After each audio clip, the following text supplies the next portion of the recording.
สวัสดีครับวันนี้ดิกินข้าวกับ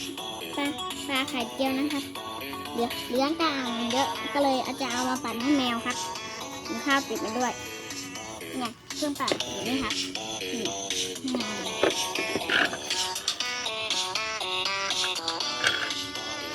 เลยมาปั่นมะพร้าวด้วยนี่ฝาปิดเทลงไปนะครับเทลงไปเลยเทลงไปโอ้โหสวยอะเมื่อเวลาเดี๋ยว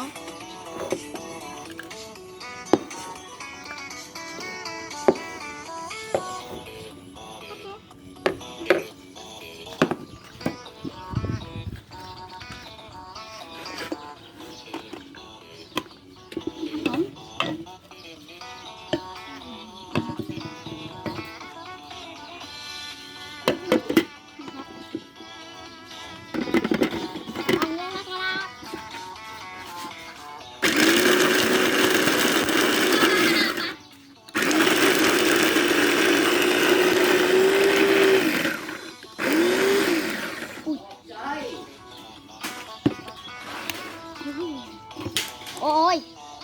ติดมาบานเลยติดฝาบานเลยโอ้โหแต่ยังไม่กล้า